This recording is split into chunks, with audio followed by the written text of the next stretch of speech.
संग चल रहा है। जो जन मेरी शरण है ताका हूं मैं दासी, गेल गेल लाग्या फिरूं जब तक धरती आकाशी। जो बच्चा गौ की नजर में यूं साई को संत, भक्तों के पीछे फिरे यू भक्त वत्सल भगवंत। परम पूज्य कबीर परमेश्वर ये भक्त वत्सल भगवान है। अब उन्हीं आत्माओं में से एक आत्मा मुसलमान घर में जन्म हुआ, उसका राबिया नाम था उसका, राबी। अब परमात्मा किसे दयालु हैं, जैसे आपको बहुत बार वेदों के प्रकरण दिखाए हैं। ऋग्वेद मंडल नंबर 9 सूक्त नंबर 86 के मंत्र 26-27 में, ऋग्वेद मंडल नंबर 9 सूक्त 82 के मंत्र 1, 2, 3 में, ऋग्वेद मंडल नंबर 9 सूक्त 96 के मंत्र 16 से 20 में, ऋग्वेद मंडल नंबर 9 सूक्त 1 मंत्र 8 और 9 में, ऋग्वेद मंडल नंबर 9 सूक्त 20 मंत्र 1 में, और भी अनेकों स्थानों पर समय आने पर मालिक की दया होगी इन वेदों का एक अच्छी तरह से जो अनुवाद किया जाएगा। तो वेदों में भी लीला लिखी है। भगवान ऐसी लीला करता है, वो परम अक्षर ब्रह्म पूर्ण परमात्मा है। वो ऊपर रहता सतलोक में, सचखंड में, और वहां से गति करके आता सशरीर, और वो 3 प्रकार से शरीर धारक है। 3 प्रकार के शरीरों से सभी का धारण पोषण करता, सबकी संभाल करता है। एक रूप तो परमात्मा का सतलोक के अंदर स्थिर है, जिसमें करोड़ सूर्य करोड़ चंद्रमा मिला दे एक रोमकूप की इतनी रोशनी है, मनुष्य दृश्य है। और दूसरी टाइप का जो शरीर मालिक धारण करते हैं, नवजात शिशु का रूप धारण करके प्रकट होते हैं किसी तालाब के ऊपर जल पर, इसलिए उसको नारायण बोलते हैं। वो निर्धारित कार्य होता है परमात्मा का, किसी संस्कारी हंस वहाँ से कोई उठा ले जाते हैं, और वो फिर उस परमात्मा की परवरिश की लीला एक कुंवारी गायों से होती है। वो कुंवारी गायों का दूध पीते और नहीं पीते हैं,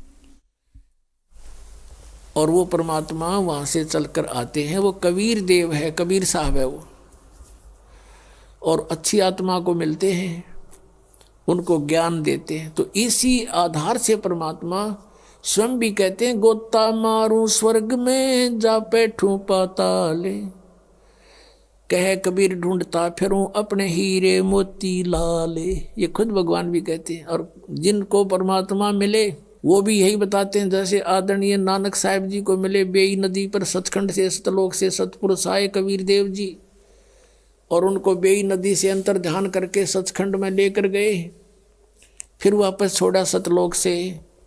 उन्होंने आते ही नौकरी त्याग दी, एक नवाब के यहाँ नौकरी करते थे, और फिर परमात्मा की खोज में बनारस पहुँचे। और जहाँ देखा था ऊपर भी सतलोक में परमात्मा एक जिंदा महात्मा के रूप में आकर नानक साहिब जी को ऊपर लेकर गए थे। अब उसी रूप में परमात्मा सतलोक के अंदर विराजमान, उसी शकल में, और उसी रूप में जुल्हे का काम कर रहे बनारस में, काशी में।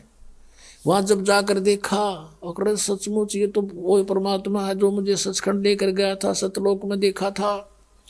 तब कहा था, फाई सूरत मुलुकी वेश ए ठगवाड़ा ठगी देश, खरा सियाणा बहुता बार ये दानक रूप रहा करता रे। अब फिर नानक जी की कोई ना सुने, वहाँ जुला इकट्ठे हो गए, कहीं पंजाब तो आके बौली बौली बात करे इस नीरू के पुत्र ने भगवान बतावे। अब कहने का भाव ये है कि जो लीला वेदों में लिखी है कि वो परमात्मा सतलोक से चलकर आता है और यहाँ पृथ्वी पर प्रकट होता है, अच्छी आत्माओं को जा जाकर मिलता है। आदरणीय मुलुकदास जी को मिले, आदरणीय दादू साहिब जी को मिले, आदरणीय गरीबदास साहिब जी को मिले, आदरणीय घीसा दास साहिब जी को मिले, गांव खेकड़ा जिला मेरठ उत्तर प्रदेश में। आदरणीय गरीबदास साहिब जी को मिले, गांव छुडानी जिला झज्जर हरियाणा में। और गरीबदास जी ने कहा था कि सर्व कला सतगुरु साहिब की हरियाए हरियाणे नू, तुम कहते हो भगवान हमने पाया को नहीं, निराकार है, मैं कह रहा हूँ हरियाए हरियाणे नू। गरीबदास जी कहते हैं मैं कह रहा हूँ हरियाए हरियाणे नू। परमात्मा यहाँ आए थे हमारे पास जब तक हरियाणा बना भी नहीं था, ज्वाइंट पंजाब था, और शब्द बोले गए हरियाए हरियाणे नू। परमात्मा के वचन से ये अलग क्षेत्र हरियाणा बन गया, नहीं तो आज हम इस वाणी को कैसे स्पष्ट करते कि हरियाए हरियाणे नू। तो ये हरियाणा क्षेत्र बना दिया मां, लेकिन बनवाना ही था ये। कहते हैं 7 वचन पलटे नीचे पलट जा ब्रह्मांड। अब जो प्रसंग चल रहा है वहीं आते, इसी आधार से परमात्मा उस लड़की को मिले राबिया को जा करके। 12-13 वर्ष की लड़की थी, खेतों से चारा लेकर आ रही थी।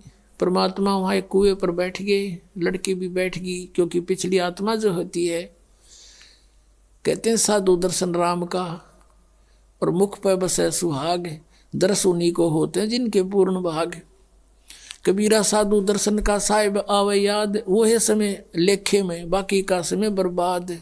अब आत्मा साधु संत को देखकर बड़ी खुश होती है कि भगवान इन संतों के रूप में ही आता है। वो लड़की बैठ गई, परमात्मा के तरफ देख कर एकदम आसक्त ऐसी होगी, खिंचाव सा बना कि तो महात्मा है कोई। तो उससे प्रश्न किया कि आप कौन हो, कहाँ से आए हो? तो परमात्मा ने कहा बेटी मैं अल्लाह अकबर हूँ।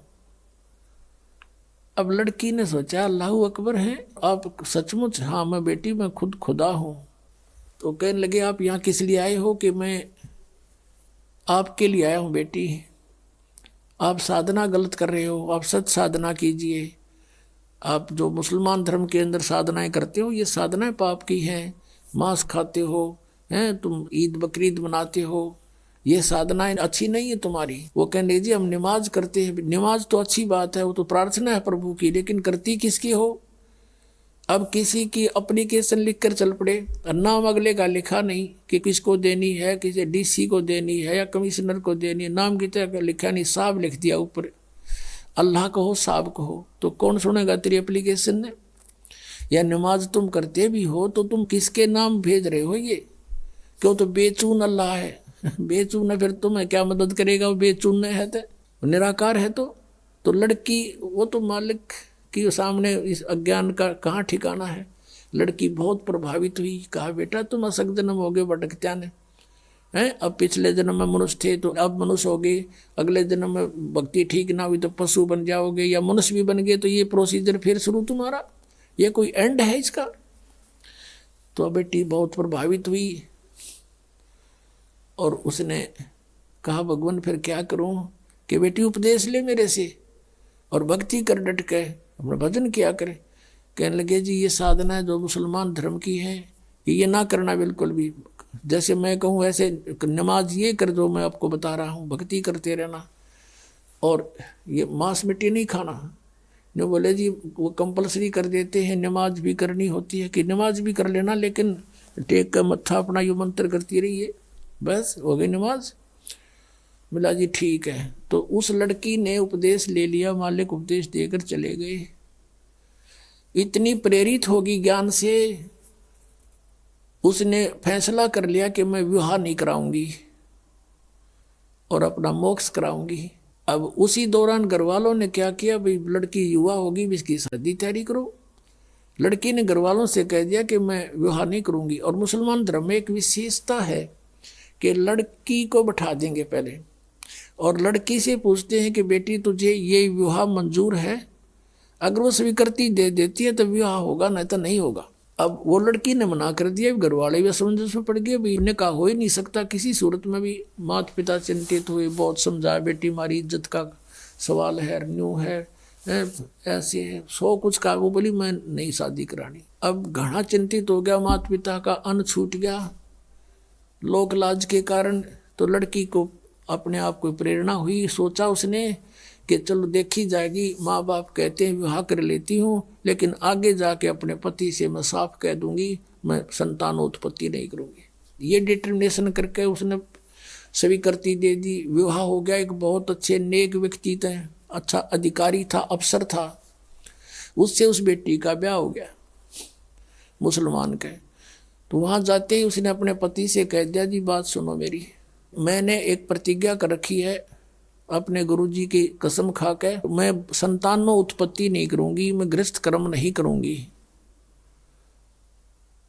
और यदि आप मेरे साथ जबरदस्ती करोगे तो मैं आत्महत्या कर लूंगी। ये मेरा फाइनल फैसला है। तब वो सोच गया भी ये बात क्या बनी। कहने लगा बात बता, फिर आपने निकाह स्वीकार क्यों किया था? मना कर देते, कोई आप पर प्रेशर थोड़ा ही था। उसने बता दिया कि ऐसे ऐसे मेरे माता पिता लोक लाज के कारण बहुत परेशान हो गए थे, और मैंने इसलिए लिखा, मंजूर कर लिया कि ये तो शांत रहे, आगे मैं आपसे अर्ज कर लूँगी, ये सोच कर आई थी, आपकी मर्जी, मेरी अर्जी मंजूर करो या ना करो। तो बुद्धिमान समझदार दयालु व्यक्ति था वो मुसलमान, उसने एक सोचा, भाई मैं क्यों इसके वादा करूं भगवान की। पहले डरने वाले होते थे परमात्मा से कि भी क्यों मैं इसके टांग अड़ाऊं, इसकी भक्ति जब इसकी इतनी रुचि है। कहा ठीक है राबिया, जैसे आपके माता पिता को लोक लाज से डर था तो हमारा भी यहाँ समाज है। आप रहोगी मेरी पत्नी के रूप में संसार की दृष्टि में, और मेरे लिए होगी मेरी बहन के तुल्य। तेरे अलग से मकान बना दूंगा, उसमें अपनी भक्ति करना, लेकिन घर से बाहर नहीं जाने दूंगा, हमारी भी इज्जत है। कदे तू कह मैं वहाँ जाऊंगी फलान करूंगी, कहीं और नहीं जाने दूंगा किसी संत भक्त के पास, अब जो आपकी आज्ञा। अब उस लड़की ने 4 वर्ष तो साधना वो की जो परमात्मा ने बता रखी थी। फिर वहाँ आने लगे, जो अलग से उसका कमरा बना दिया। उस मुसलमान भक्त ने अपनी दूसरा ब्याह करवा लिया। मुसलमानों में कई कई शादियाँ हो जाती हैं। तो वहाँ आस पड़ोस की और भी भगतनी जो मुसलमान वर्ग की थी धर्म की, वो आने लग गए हैं। वो कहने लगी, बता तो कुछ भी ना करती या कोई बात हुई। यानी कुछ दिन में वो परमात्मा वाला ज्ञान हट गया, वो लोक वेद फिर समा गया उस बेटी में, और वही मुसलमान धर्म वाली क्रियाएं उसने शुरू कर दी। काल का तो जाल है कसूता। अब वो करती रही अपनी साधना। वो 50 वर्ष की होगी। 50 वर्ष की आयु जब होगी तो उसने अपने पति से कहा कि आपकी आज्ञा हो तो मैं मक्का जाना चाहती हूँ हज करने के लिए। और हज करना कंपलसरी होता मुसलमान धर्म में। वो ये मानते हैं जिसने हज कर ली वो स्वर्ग का वासी हो जाता है, उसको लाभ होता है। तो सभी बूढ़े बुजुर्गों को हज अवश्य करवाते हैं। उसके पति ने सोचा कि भी मैंने देख लिया इसको 30-35 वर्ष हो गए, मैंने कोई भी ऐसा इसका आचरण नहीं देखा, इसलिए उसने उसको अलाउड कर दिया कि आप जा सकते हो, और कहो तो मैं आपके लिए कोई ऊंट की व्यवस्था कर दूं सवारी की। राबिया ने कहा नहीं, मैं पैदल जाऊंगी। जैसा हमारी सोच है कि पैदल जाने तक घना लाभ होगा। अब वो चल पड़ी, क्योंकि काफी व्यक्ति जाते थे, पैदल जाते थे, लारा लग जाता था, लाइन लग जाती थी, तो वो लड़की भी चल पड़ी। अब वो जा रही थी, चलते चलते रास्ते में रेगिस्तान में एक कुआं था। कुएं के पास एक कुतिया प्यासी थी, बहुत प्यासी थी।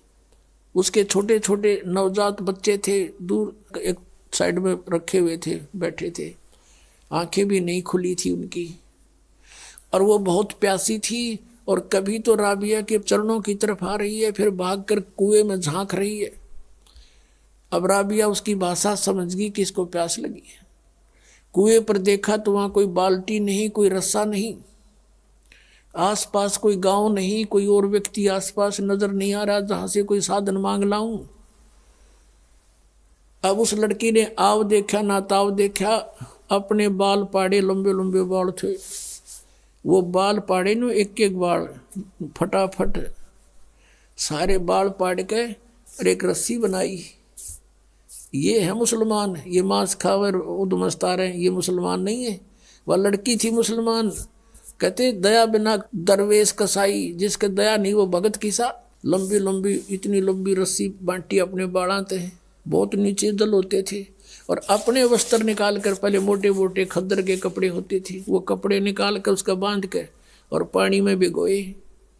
एक मटका पड़ा था टूटा हुआ घड़ा, आधा हिस्सा उसको निचोड़ और उसमें डाल देर कुतिया टूट कर पड़ गई, साथ की साथ पी जावे। तो कुतिया को पानी से छकाया और अपना जो लहू लुहान होगी थी वो कपड़े ऐसे अपने कपड़ों से पोंछ के उनको धो धा के सूखा झाड़ झूड़ के ऐसे और पहन लिए, और पहन के चलने की तैयारी की थी मक्का में।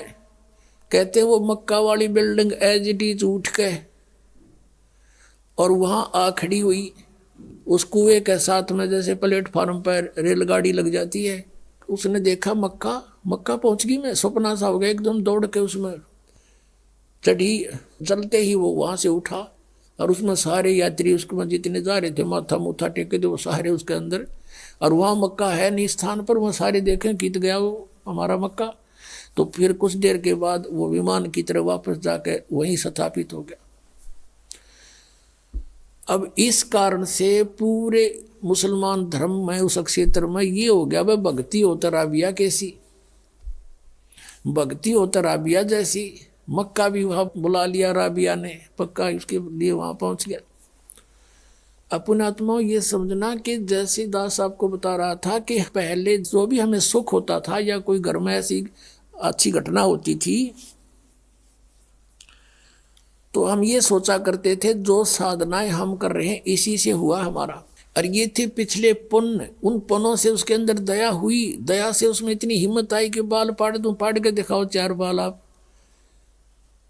पता लग जा। तो पिछले संस्कार से इतना प्रबल किया, करे करावे साइया मन में लहर उठा, दादू से दरजीव के आप बगल हो जा। उसके बाद वो तो उधर तो प्रशंसा की पात्र बन गई, सब जगह गुणगांव है। अगला जन्म उसका एक बनसुरी नाम की लड़की का हुआ, बनसुरी नाम की लड़की का। और उसने फिर इतने राग रूग गाए, यानी वो डांस डूंस करने वाली जो ये होती है ना लड़कियां, उसका जन्म हो गया। लेकिन आस्था भगवान की फिर भी, तो वो मक्का में गई और उसने ये सुना था कि अभी मक्का में जिसकी मृत्यु हो जाती है वह सीधी भिष्ट चली जाती है स्वर्ग में। अब पिछले संस्कार परमात्मा की भक्ति कर रखी, 4 वर्ष वो अंगड़ाई ले रहे थे, उसमें इतनी हिम्मत आवे थी। उस लड़की ने क्या किया कि मक्का में अपनी गर्दन काट दी। मोक्ष तो चाहिए, 50-55 साल की उम्र होगी थी कि मोक्ष चाहिए हमें, और मक्का में कहते मर जाता, वहाँ का लोक वेद दंत कथा है कि मक्के में जो मर जाता सीधा भ्रष्ट जाता है। तो उसने वहीं गर्दन काट दी और सब ने न्यू हो गया भाई, बनसुरी तो गई स्वर्ग में, बनसुरी सीधी गई स्वर्ग में, क्योंकि मक्का में उसने अपनी कुर्बानी दे दी। तो मुसलमान इसको कहते हैं जो अपनी कुर्बानी दे, बकरियां के गल काटे वह कुर्बानी है। वह तो कुर्बानी ले रहे हो तुम तो खून पी रहे हो दूसरों का। ऐसे ही हिंदू लोग करते हैं, बकरियां चढ़ाते हैं माता के, माता वो बकरे खावेगी, काजू खाओगी, किशमिश खाओगी, वह तो जलेबी खावेगी। इस गंद ने कौन खावे, आप पे खा बनाओ और आप पे खाओ और माता के सिर लावे। अब उसके बाद उसका जन्म हुआ एक शेख तकी नाम का मुसलमान पीर था, राजा सिकंदर लोधी का, दिल्ली का बादशाह एक सिकंदर लोधी राजा हुआ है। वो बहलोल लोधी का पुत्र था, बहलोल लोधी नाम का एक राजा हुआ है, वो भी दिल्ली का बादशाह था। तो सिकंदर लोधी का वो धार्मिक गुरु था। सिकंदर लोधी को बहुत भयंकर रोग हो गया था जलन का, कहीं पर भी जंतर से मंत्र से किसी ट्रीटमेंट से उसको कोई राहत नहीं मिली थी। तो परमात्मा कबीर जी के आशीर्वाद मात्र से सिकंदर लोधी स्वस्थ हो गया था। और उसके बाद वो परमेश्वर कबीर देव जी की बहुत इज्जत करता था, उनको बहुत आदर देता था। जो धार्मिक उसका गुरु था मुसलमान शेख तकी, वो कबीर जी से ईर्षा करने लग गया कि तेरी रोजी रोटी जावेगी। राजा का ज़्यादा इसमें प्रेम बढ़ गया। वजीर और फकीर आपस में ईर्षा करे बिना रहा ना करें, तो बहुत ज़्यादा ईर्षा करने लग गया। उसने सोची कबीर जी को नीचा दिखाऊं, अब किसी तरह कबीर जी को ऐसा राजा की दृष्टि से गिरा दूं इसको। ऐसे अवसर की खोज करने लगा। एक दिन राजा सिकंदर लोधी कबीर परमेश्वर जी को साथ लेकर काशी से लौट रहे थे, बनारस से दिल्ली आ रहे थे। शेख तकी भी साथ था। एक दरिया पर पड़ाव डाला रात्रि बिताने के लिए। तो उधर से शेख तकी ने अपना बेरुखी दिखाई राजा के प्रति। राजा ने कारण पूछा तो उसने बताया कि तूने तो अब मुसलमान के छोड़कर हिंदू गुरु बना लिया, सारे मुसलमानों को कह दूंगा राजा मुसलमान नहीं अब हिंदू हो गया है, ये काफिर हो गया है। राजा को पता था कि इसने एक बार मुसलमानों को कह दिया सब मेरे से विमुख हो जाएंगे, मेरा राज्य जाएगा, सब इसकी मुट्ठी में है, तभी उसको साथ रखता था सिकंदर लोधी शेख तकी को इसलिए साथ रखता था कि कम से कम इसका मुंह चुप रहे, ये ठीक रहा रहे और सब समाज मेरे साथ रहे मुसलमान। राजा को बड़ी चिंता हुई, परमेश्वर साथ थे अलग टेंट में। राजा से पूछा कि क्या कारण है, टेंशन किस बात की। सिकंदर लोधी ने सब कारण बता दिया। सिकंदर लोधी ने कहा कि इस प्रकार ईर्षा किए हुए है। कबीर जी बोले मैं वापस चला जाता हूँ। अग नहीं, आप नहीं जा सकती, कुछ भी हो। फिर सिकंदर लोधी ने फिर कारण पूछा कि आप कैसे प्रसन्न हो गए शेख तकी, कि मैं तब प्रसन्न होऊंगा तू जिसको भगवान कहता है, अल्लाह कहता है कबीर को, मेरे सामने कोई मुर्दा जीवित कर दे। क्योंकि सिकंदर लोधी ने स्वामी रामानंद जी जो कबीर परमेश्वर जी के गुरुजी थे, उन्होंने कोई ऐसा अपशब्द कह दिया था मुसलमानों के बारे में सिकंदर लोधी को, रामानंद जी ने। तो सिकंदर लोधी ने रामानंद जी की गर्दन काट दी थी। और वैसे लोगों की दृष्टि में, संसार की दृष्टि में तो कबीर जी के गुरुजी थे रामानंद, लेकिन रामानंद मानते थे कबीर जी को गुरुजी अपने हृदय से, लेकिन एक मर्यादा बनाए रखने के लिए वो गुरुजी बने हुए थे। तो सिकंदर लोधी ने जब गर्दन काट दी तो कबीर परमेश्वर जी ने स्वामी रामानंद जी को तुरंत जीवित कर दिया था वही सिकंदर लोधी के सामने। एक तो वो देखा अपनी आंखों के सामने भगवान की लीला, और फिर अपना जलन का रोग उसका ठीक हो गया। इस कारण से वो इतना प्रभावित हो गया था। और शेख तकी को भी उसने आकर ये बताया था, हे पीर जी, ये तो अल्लाह का रूप आए हुए हैं, मेरा दर्द ठीक हो गया, सारा रोग नाश हो गया। और ऐसे ऐसे इस रामानंद जी स्वामी ने हमारे मुसलमान धर्म के बारे में कुछ गलत बोला था और मैंने इसकी गर्दन काट दी, मेरे सामने जीवित कर दी। ये तो अल्लाह का स्वरूप है, ये तो खुद मालिक आए हैं। इस चीज तो चिढ़ गया, इतना ईर्षा करने लग गया। तो उस दिन कहता है कि मैं जब जानू मेरे सामने कोई मुर्दा जिंदा करे ये कबीर, नहीं तो मैं सब मुसलमानों को कह दूंगा कि राजा काफिर हो गया। सिकंदर लोधी ने कारण बताया कि शेख तकी ये कहता है गुरुदेव कि मेरे सामने कबीर जी कोई मुर्दा जिंदा करे, और नहीं तो सचमुच ये आग लगा देगा। मुझे ये चिंता का विषय बन गया। तब कबीर जी ने कहा कि कह दो इसको कोई मुर्दा ले आओगा, ला देखते हैं, बड़ी बात है। अब शेख तकी से कहा सिकंदर ने, और वो कह रहे हैं कि लाओ कोई मुर्दा उठा के। कहने लगे मैं कहाँ से लाऊं, ऐसे कोई मुर्दा होगा जब देखेंगे। इतने में मालिक ने कहते हैं है कि परमात्मा से अपने भगत का दुख इतना भी नहीं देखा जाता, एक सेकंड भी। कुछ ही मिनटों के बाद क्या देखते हैं कि एक लड़का मरा हुआ, मृत्यु के पश्चात जल प्रवाह कर दिया गया था। अंतिम संस्कार कुछ कबीले ऐसे हैं वो सवाह नहीं करते, ना जमीन में गाड़ते, वो जल प्रवाह कर देते हैं। वो लड़का अपना समय पूरा करके जल प्रवाह कर दिया था, मृत्यु हो गई थी, वो बहता हुआ आ रहा था। किसी ने बता दिया कि वो आ गया मुर्दा, वो आ गया मुर्दा। उसी समय सब इकट्ठे हो गए। तो परमात्मा ने कहा कबीर जी ने कि शेख तकी अब तू ट्राई कर ले, कदे बाद में नंबर बनावे। कहता मैं भी कबीर क्या ज़्यादा जानता है। तो शेख तकी लगा फू ठा करने। उसने सोचा मैं कर दूँ तो मेरा नंबर बन गया।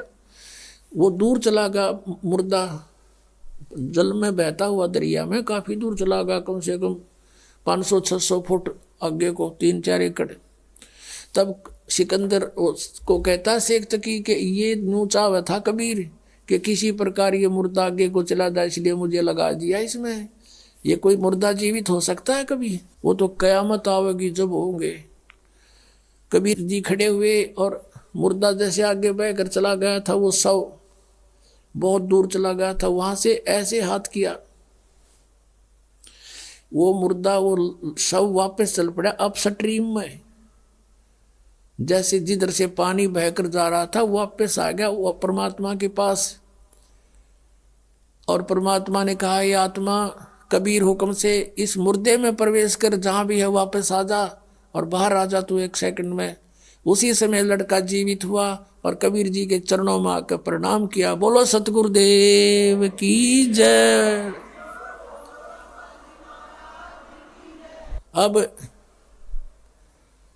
शेख तकी कहते दूने जो कहते हैं ना, तेल पर छींटे लगे उसके और ज्यादा ईर्षा बढ़ गई कि इसने जुल्म कर दिया, ये तो और ज्यादा हृदय में समा गया। अब उस लड़के के बारे में कहा उपस्थित लोगों ने कि कमाल कर दिया, कमाल कर दिया, लड़के का नाम कमाल रख दिया। अब वहां से दिल्ली आ गए। अब शेख तकी ने सभी मुसलमानों को इकट्ठा किया कि भी राजा तो धर्म प्रवर्तित करने वाला है, ऐसे ऐसे काफिर को हिंदू को साथ रखता है, और कुछ करो भैया। ये मुसलमान कहने लगे बोलो पीर जी, तुम जो कहोगे हम वही करेंगे। कि चलो राजा के पास। राजा के पास पहुंचे, हजारों की संख्या में लेकर सटराई कर दी उसने, तो प्रदर्शन कर दिया। राजा ने कारण पूछा। शेख तकी ने कहा कि जिसको तू लेकर आया है कबीर को, वो लड़का तो सदमे में था और वो ऐसे जीवित होना ही था, वो तो ताजा मरा हुआ था। मैं जब जानू मेरी लड़की, अब वो लड़की जो थी राबिया, वो तीसरा जन्म शेख तकी के घर पर जन्म था और वो 12 वर्ष की होकर मृत्यु को प्राप्त हो गई थी। उसका खत्म हो गया था वो जीवन मनुष्य का, आगे मनुष्य जीवन शेष नहीं था। तो शेख तकी ने अपने मुसलमान रीति से लड़की का अंत्येष्टि कर रखी थी, कब्र में दबा रखी थी। तो सिकंदर लोधी से कहा शेख तकी ने कि मैं जब जानू मेरी बेटी ने जीवित कर दे, यू कबीर इज गॉड, मैं मान लूंगा इसको, और नहीं तो हम बगावत करेंगे। अब फिर टेंशन बना दी। परमात्मा अंतर्यामी थे, वो तो सारी फड़क निकालने के लिए तो गए हुए थे। कबीर जी ने पूछा परमेश्वर ने सिकंदर जी से कि क्या हो गया राजन, कुछ मायूस नजर आ रहे हो। राजा ने सारी अपनी समस्या बताई। अब कहते हैं अपने भगत का दुख भगवान देख नहीं सकता। कहने लगा भी ठीक है, इसको कह दो शेख तकी को, आज से तीसरे दिन वह लड़की जीवित करूंगा और आसपास डंडोरा पिटवा दो, प्रचार करवा दे राजा तू, ताकि कदे 10-20 का मैं ना मानना ही हो, सारा संसार देख ले। आसपास के मुनादी करा दी कि मुर्दा जीवित किया जाएगा। कबीर नाम के संत आ रहे हैं, बड़े महापुरुष पहुंचे हुए हैं। सिकंदर लोधी के जलन का रोग भी उन्होंने ठीक किया, क्योंकि राजा का रोग था, सबको चिंता थी, और वो स्वस्थ हुआ तो सबके खुशी, सब चर्चा का विषय हुए थे कि वही संत आए या वही आए जिन्होंने सिकंदर लोधी का रोग नाश किया। कहाँ वही आए। हजारों की संख्या में व्यक्ति वहां इकट्ठे हो गए। उस निश्चित समय पर कब्र को फुड़वा दिया गया। राजा भी उपस्थित है, सब मुसलमान भी हिंदू भी पता नहीं कितने को वहां इकट्ठे हो गए, और लड़की का शव कब्र के अंदर है। तब परमेश्वर ने कहा कि शेख तकी अब तू कर ले कोशिश, कर दे फिर नंबर बनावे। तो और उपस्थित जन कहने लगे जी जय शेख तकी के पास कोई जंतर मंत्र होता, अपनी बेटी ने कौन मरण दे, ये तो पहले ही कर लेता, आप ही करो कुछ। अब परमात्मा ने कहा कबीर जी ने कि हे शेख तकी की बेटी जीवित हो जा। वह जीवित ना हुई। दूसरी बार फिर कहा कि हे शेख तकी की बेटी जीवित हो जा, नहीं जीवित हुई। तो शेख तकी ने भंगड़ा पा दिया, नाचे कूद, देखो पकड़ा गया ढोंगी का ढोंग, देखो देखो कुछ नहीं हो सकता इससे। तीसरी बार परमात्मा ने फिर कहा, वह नहीं जीवित हुई। तब परमेश्वर ने कहा कि शेख तकी थोड़ी शांति रख, अखोरी शांति, पकड़ा गया तेरा ढोंग, देखो पाखड़, देखो पाखड़।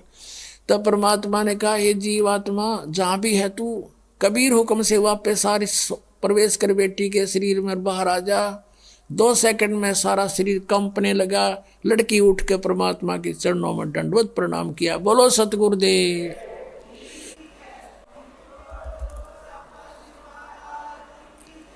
तब सभी ने कहा कि महाराज ने कमाल कर दिया, कमाल कर दिया। लड़की का नाम कमाली रखा और अपनी बेटी के रूप में रखा। ऐसे ही कमाल लड़का जो जिंदा किया था 12 वर्ष का, सभी ने कहा कमाल कर दिया, कमाल कर दिया। तो परमेश्वर ने उसका नाम कमाल रखा, अपने पुत्र के रूप में अपने पास रखा, भक्ति दी। अब वो लड़की जब जीवित हुई, परमेश्वर ने कहा बेटी जा तेरे पिता के साथ में, और उधर से उसको पिछले अपने जन्मों की चेतना दे दी। परमात्मा ने अपने आशीर्वाद से उसकी दिव्य दृष्टि खोल दी। अब उस लड़की को अपनी पिछली बैकग्राउंड याद आई। खड़ा होकर 2 घंटे तक, 1.5 घंटे तक प्रवचन किए उस लड़की ने कि हे जनता वालों, ये भगवान खड़े हैं, ये अल्लाह अकबर हैं। मैंने 4 जन्म पहले, तीसरा जन्म जो मेरा था उसमें मैंने इनसे नाम लिया था और मैंने 4 वर्ष भक्ति करके छोड़ दी थी। उस 4 वर्ष की मेरी भक्ति के कारण मुझे लगातार तीसरा मनुष्य जीवन तो प्राप्त हो गया, लेकिन ये मेरा इतना ही जीवन था। 12 वर्ष तक आगे मेरा शेष जीवन मनुष्य का नहीं था, मैं पशु योनि में जाती। और मैंने महान गलती की थी। अब मैंने भगवान अल्लाह को पहचान लिया है, मेरा असली पिता मुझे मिल गया, मैं नकली के साथ नहीं जाऊंगी। अब शेख तकी ने करा था नोक भगवान को नीचा दिखाऊंगा। वहाँ कोई हजारों व्यक्तियों ने परमात्मा से उपदेश लिया, उनके शिष्य बने। बोलो सतगुरुदेव। कहते सतगुरु संगत छोड़ के, सतगुरु संगत छोड़ के चाहे लाख वर्ष जप कीन, इंद्री कर्म ना मोक्ष हुआ फिर काल के अधीन। उस आत्मा का फिर उद्धार हुआ जो भगवान के पुनर्चरणा मांगी। बोलो सतगुरुदेव सत साहिब।